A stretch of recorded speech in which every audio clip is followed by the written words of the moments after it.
conheci o pastor Nelson há muito tempo, mas o convívio foi mais intenso nesse período em que nós fomos pastores sinodais. Logo depois da reestruturação da igreja, nós assumimos essa tarefa e os encontros se tornaram mais frequentes, tanto em São Leopoldo como também aqui em Rodeio 12. E ele foi um dos que incentivou a minha vinda para Timbó. Sempre me apoiou em todos os momentos, frequentava os cultos sempre que possível, junto com a Isa. E as conversas se tornaram mais frequentes também quando das suas caminhadas até o Parque Henri Paul. E então passava ali por casa e a gente batia um papo ou ali no muro mesmo, ou no portão, mas muitas vezes também ele adentrava dentro de casa ou no escritório para a gente conversar. Teologicamente muito fundamentado, um grande historiador. Recebi de presente, quando cheguei aqui em Timbó, o livro dele, e de imediato passei a ler e conhecer um pouco mais a história também de Timbó e dessas comunidades todas onde ele atuou. Então é uma pessoa que me influenciou bastante e me fez ter gosto pelo ministério, porque ele foi muito dedicado nessa missão, nessa tarefa, como pastor, e nessas oportunidades em que a gente conversou e se conheceu melhor.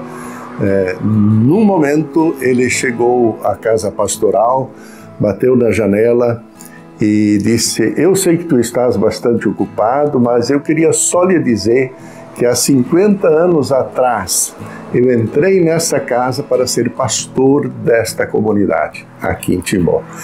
E aí eu falei para ele: olha, então não vamos conversar aqui na janela, você vai adentrar, vamos sentar e você vai me contar um pouco dessa história dos inícios do seu ministério em Timbó. E foi o que aconteceu, tivemos uma longa conversa. Lá pelas tantas ele olha no relógio e diz: puxa, a Isa deve estar preocupada comigo que eu ainda não cheguei em casa da caminhada. Mas enfim, tenho lembranças muito bonitas do pastor Nelson, do seu jeito de ser, da sua pessoa, também do seu conhecimento histórico da ISLB, dessas comunidades todas, e sou muito grato por ter tido a oportunidade de conviver com ele e também de conversar tantas e tantas vezes a respeito da sua grande paixão, que era o ministério pastoral. Foi uma pessoa espetacular, muito boa, gostava muito de trabalhar com jovens. Eu me lembro que a gente participava junto de piqueniques, de acampamentos, onde é que a gente às vezes ficava 2, 3 dias acampados. E muitas vezes eu acompanhei isto para auxiliar, porque ele nunca ia sozinho, sempre levava mais um acompanhante ou 2 acompanhantes junto nesses grupos. E geralmente esses grupos eram ou grupos de confirmandos ou grupos de jovens, da juventude. O Nelson foi uma pessoa que conseguiu arrebanhar uma boa parte da classe social, eu diria assim, da classe média, que ele conseguiu juntar esse grupo para fazer essa nossa igreja também. Porque esse monumento que hoje está ali, naquela época fazer era uma coisa quase impossível. Mas ele conseguiu juntar esse pessoal e que isso se tornasse realidade. Ele foi amigo, foi parceiro, foi meu pastor, foi pastor de quase todos aqui de Timbó, que ele participou, e historiador, escreveu bastante, eu não me lembro quantos, mas escreveu bastante, eu tenho essa coleção aqui em casa também. E um trabalho na igreja foi espetacular, ele foi pastor distrital na época, regional, distrital, e exerceu bastante cargos na igreja. Eu participei junto com ele na igreja quando ele era pastor regional, e nós participávamos dos concílios no Brasil. Então a gente viajava muito junto também. E sempre fomos parceiros nessa batalha. Legal. Como cunhado foi legal, a gente se dava muito bem com os filhos, ainda hoje estamos ainda muito juntos também. Então o que eu posso dizer dele é que foi uma pessoa muito, muito boa e que merece um lugar no céu onde é que ele deve estar. A tudo que eu sei, ele me ensinou. Ele me ensinou muita coisa. Na oase e mesmo na igreja e na juventude, nós começamos juntos. Ele veio morar para Timbó quando nós viemos também, no mesmo ano. E a gente estava muito junto. Meu marido também, porque depois eu casei. Aí a gente foi, os filhos, nós tivemos uma filha juntos, a Beata e eu, a esposa dele, a Mônica e a nossa Crista. Elas nasceram, uma em setembro e outra em outubro. Daí o pastor sempre disse que nós tínhamos a mesma roupa, uma mula sem cabeça, aquele vestido, né? Daí ele dizia, meu Deus, eu ainda vou confundir a minha mulher. Mas foi assim uma amizade muito boa, a gente teve muita coisa boa juntos. Em más horas também ele sempre foi como é que eu vou te dizer, que a gente podia ir falar com ele, né, conversar. Ele sempre ensinava e tudo de bom sempre com ele e com ela. A esposa, a dona Beata, que era a primeira esposa também. Ela no coral e na juventude, em tudo. Ela também dava culto infantil. E a gente junto, né? Daí, sextas-feiras, o pastor fazia a preparação para o culto infantil. Daí a gente também estava junto sextas à noite e domingos, e sempre, né? Foi muito legal o tempo com eles. O pastor Nelson, quando eu penso no pastor Nelson, me lembro ele desde que eu era pequenininho, né?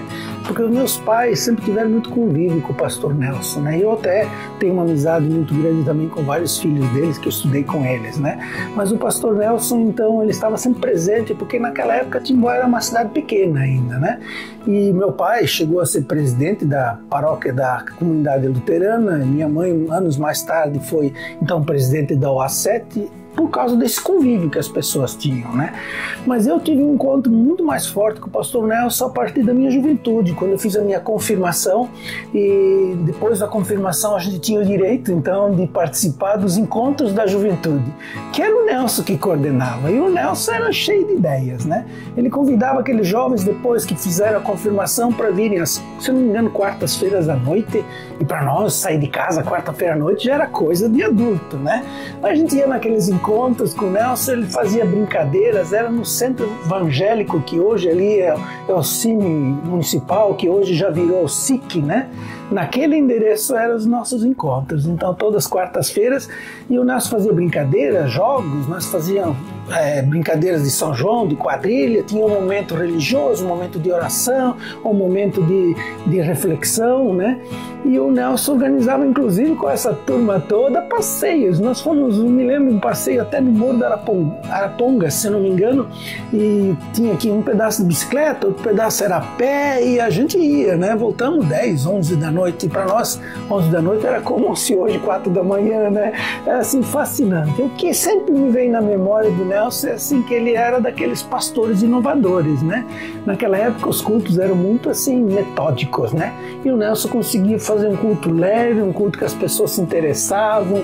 Ele gostava muito de cantar nos cultos, né? E isso fazia com que todo mundo cantava junto. E ele não mexia com as pessoas, né? Todo mundo prestava atenção no que o Nelson falava, né? E hoje a gente fica triste com o passamento dele, mas tenho certeza que ele está num lugar muito especial e vai nos esperar chegar lá também, que a gente poderá nos rever um dia. Nossas condolências a toda a família do pastor Nelson Weingartner, uma pessoa muito especial, que foi um excelente conselheiro também da nossa administração e que tem uma importância em nossa região, em nossa cidade muito grande. Foi o pastor Nelson e o padre Martinho que realizaram o primeiro culto e o primeiro casamento ecumênico do estado de Santa Catarina. E isso vai muito ao encontro do que nós precisamos atualmente na nossa sociedade. Deixar de lado a intolerância, o preconceito e caminhar no sentido da fé, onde todos são iguais perante a lei. Então, saudações, saudades e com certeza o legado do pastor Nelson Weingartner vai permanecer por muitos e muitos anos. Olha, uma pessoa calma, uma pessoa serena, né? Sempre com uma fala muito construtiva, realmente de respeito, sempre de diálogo. Fiz questão e estive presente no dia 28 de março, dia em que o pastor comemorou seus 87 anos. Fui na casa dele levar um presente, tomei um café com ele, então com certeza boas lembranças que a gente leva de uma pessoa de tão representação e engrandecimento aqui para a nossa Pérola do Vale.